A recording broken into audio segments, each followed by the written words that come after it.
Bismillahirrahmanirrahim. Assalamualaikum warahmatullahi ta'ala wabarakatuh dan salam sejahtera. Bersama saya Misna Ahmad di dalam Taklimat iKelas dan tata cara penggunaan sistem iKelas. Okay, welcome to iKelas Learning Management System. Di dalam slot ini saya akan pecahkan kepada beberapa bahagian. Yang pertama, saya akan menerangkan apakah itu sistem iKelas, apakah kepentingan sistem iKelas itu kepada pelajar dan bagaimanakah cara untuk menggunakan sistem iKelas ini. Okey, kita lihat di paparan skrin apakah itu sistem iKelas. Okey, sistem iKelas adalah satu sistem atas talian yang dibangunkan oleh pihak iNet, digunakan untuk pelajar dan juga pensyarah di iNet. Okay. Ia merupakan satu medium tambahan untuk proses pengajaran dan pembelajaran di iNet. Okay. Terdapat beberapa kemudahan yang disediakan di dalam sistem iKelas ini. Okay. Yang pertama, pelajar boleh berinteraksi secara maya bersama pensyarah. Yang kedua, boleh muat turun bahan pembelajaran dan juga tugasan. Yang ketiga, pelajar juga mendapat setoran peribadi untuk diri sendiri. Yang keempat, kita ada kuis secara online. Yang kelima, pengumuman terkini. Yang keenam, monitoring iDiscuss. Yang ketujuh adalah e-modul. Dan yang ke-8, di dalam sistem iKelas juga kita ada menyediakan borang kaji selidik. Okey, untuk slot yang kedua, kita lihat apakah kepentingan iKelas kepada para pelajar. Okey. Sebagaimana yang kita tahu, pelajar iNet merupakan pelajar pendidikan jarak jauh dan juga pelajar luar kampus. Masa untuk diperuntukkan untuk belajar adalah sangat terhad. Oleh disebabkan itu, pihak iNet telah menyediakan sistem iKelas untuk membolehkan para pelajar mudah mengakses sistem di mana-mana sahaja. Okey, yang kedua, ianya menjimatkan masa dan kos. Yang ketiga, mengurangkan masa pertemuan secara bersemuka antara pelajar dan pensyarah. Okey, kepentingan iKelas seterusnya adalah ia merupakan medium tambahan dalam proses pengajaran dan pembelajaran. Pelajar akan menjadi lebih faham apabila menggunakan sistem iKelas. Okey, seterusnya kita lihat apakah keperluan sistem iKelas ni. Okey. Sebelum menggunakan sistem, pelajar perlu menyediakan beberapa perkara lah. Yang pertama, pelajar perlu ada sama ada komputer peribadi, laptop ataupun smartphone. Yang ini adalah yang paling utama. Yang kedua, pelajar perlu ada talian internet. Okey. Yang ketiga, pelajar perlu ada browser internet. Okey, seperti Internet Explorer, Mozilla, Chrome dan sebagainya. Okey.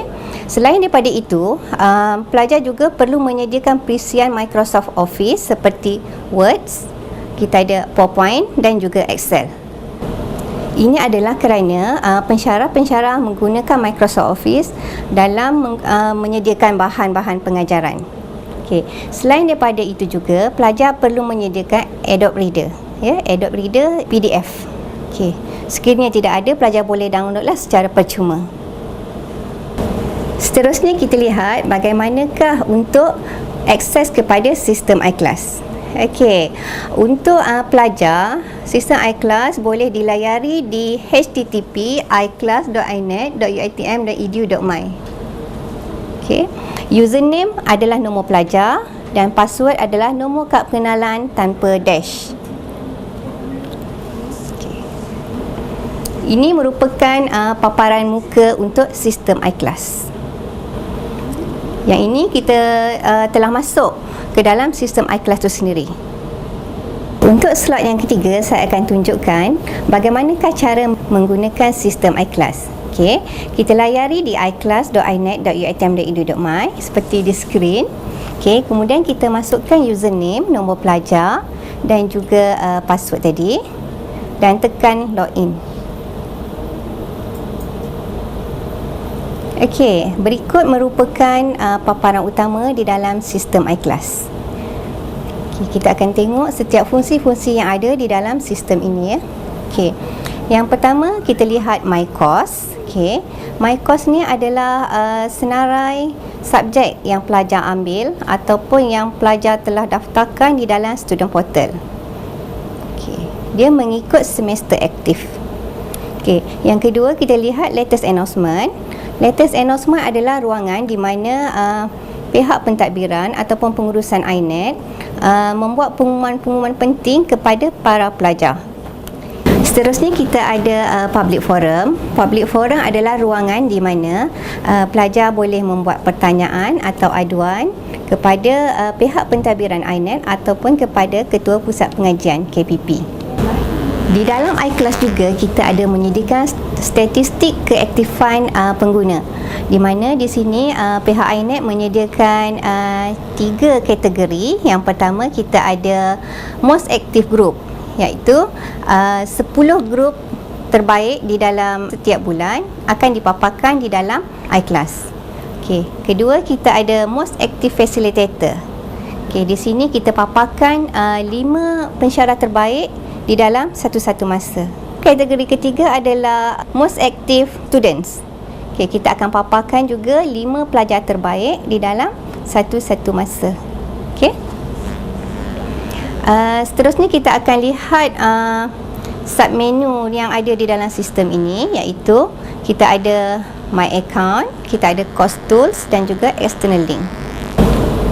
Di dalam My Account, pelajar boleh mengemaskini profil, menukar password dan juga menyediakan kemudahan planner.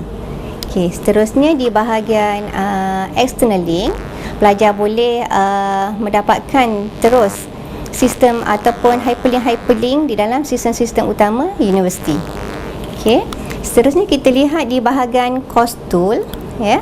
Course Tool merupakan satu kemudahan yang diberikan oleh sistem iKelas kepada pelajar, kerana di dalam Course Tool ni pelajar boleh melihat course facilitator. Course facilitator ni adalah senarai pensyarah-pensyarah yang mengajar di dalam subjek yang sama, ya. Seterusnya kita ada course material. Course materials adalah ruangan di mana pelajar boleh mendapatkan bahan-bahan pengajaran. Okey.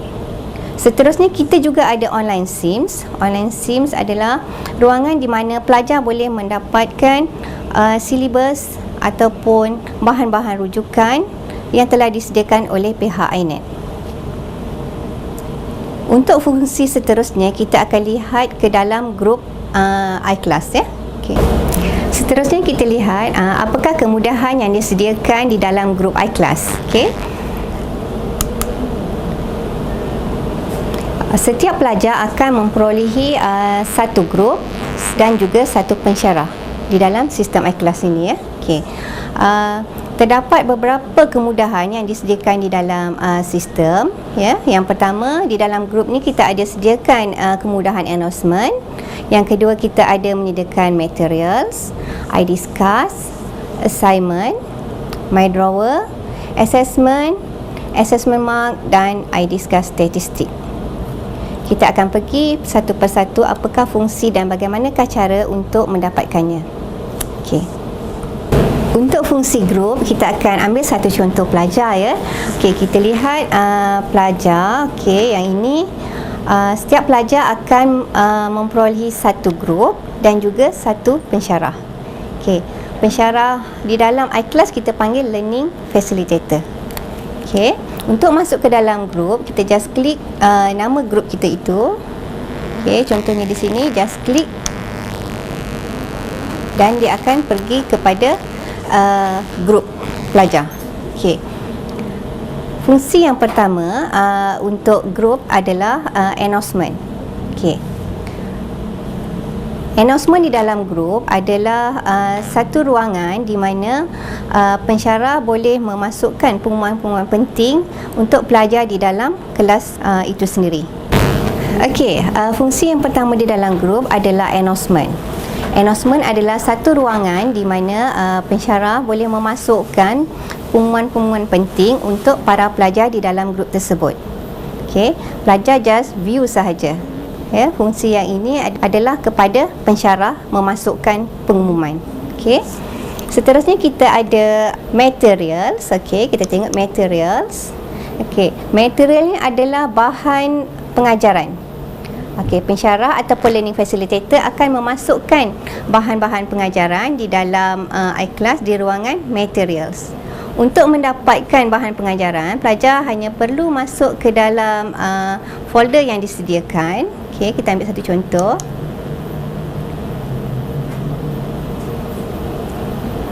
Dan kita ambil satu contoh ni ya. Okey.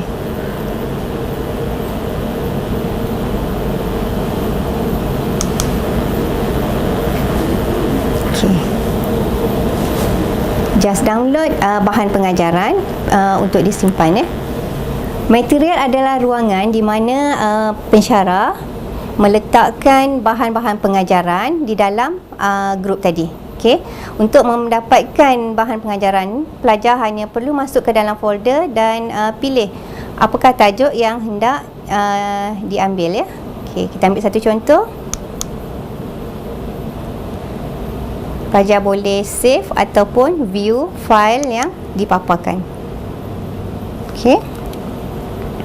Itu adalah fungsi material. Seterusnya kita pergi pula kepada fungsi yang ketiga, iaitu iDiscuss ya.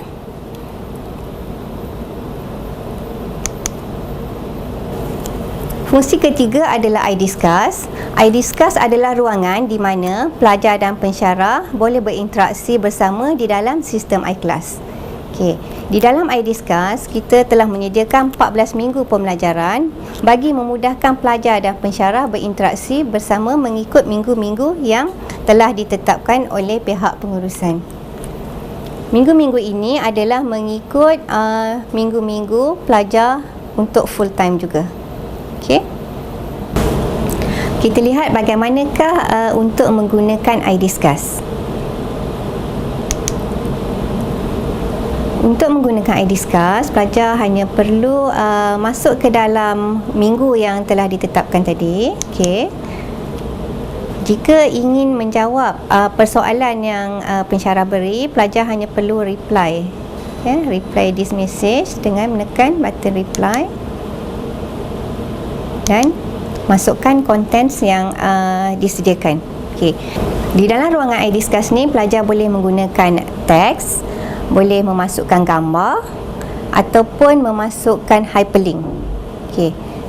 Semua fungsi-fungsi tersebut telah kita sediakan di dalam editor yang disediakan di sinilah ya. Okey, pelajar boleh menggunakan semua fungsi-fungsi yang telah kita sediakan di dalam editor iDiscuss ni.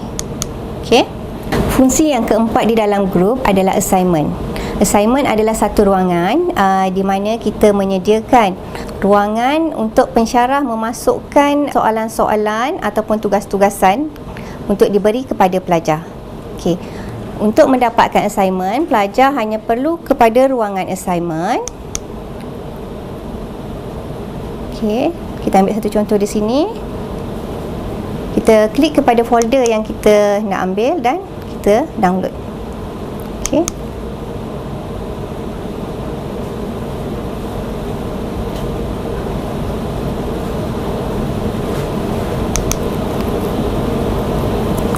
Okey, yang ini adalah contoh assignment ya yang dimasukkan oleh pensyarah.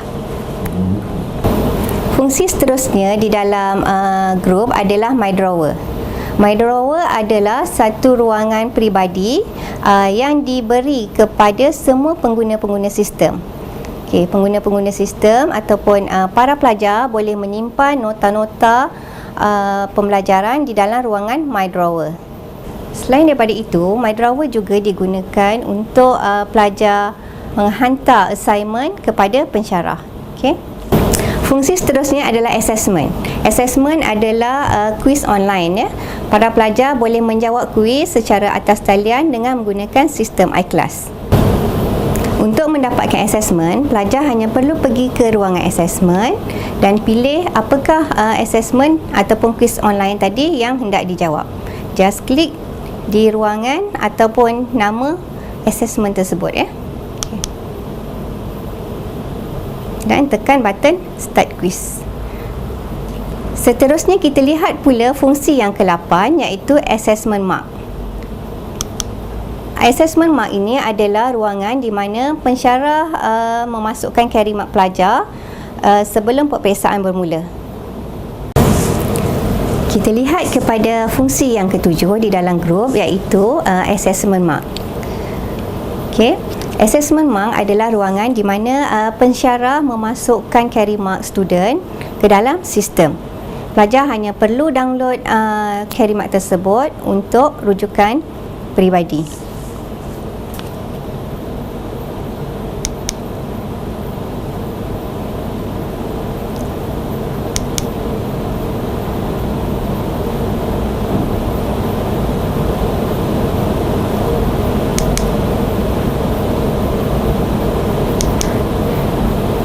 Okey, di sini adalah contoh carry mark student yang kita download daripada sistem iClass tadi. Kemudian seterusnya adalah iDiscuss statistik. Okey, iDiscuss statistik ini menyediakan statistik keaktifan pelajar dan pensyarah di dalam grup tersebut. Okey, itu saja kemudahan-kemudahan ataupun tata cara penggunaan sistem iClass. Untuk sebarang pertanyaan, para pelajar boleh melayari laman web iNet di http://inet.uitm.edu.my ataupun boleh berhubung terus kepada bahagian ICT iNet di talian 5544 8369 ataupun 8174. Terima kasih kerana menonton video ringkas kami. Sekian, terima kasih dan selamat maju jaya. Assalamualaikum warahmatullahi taala wabarakatuh.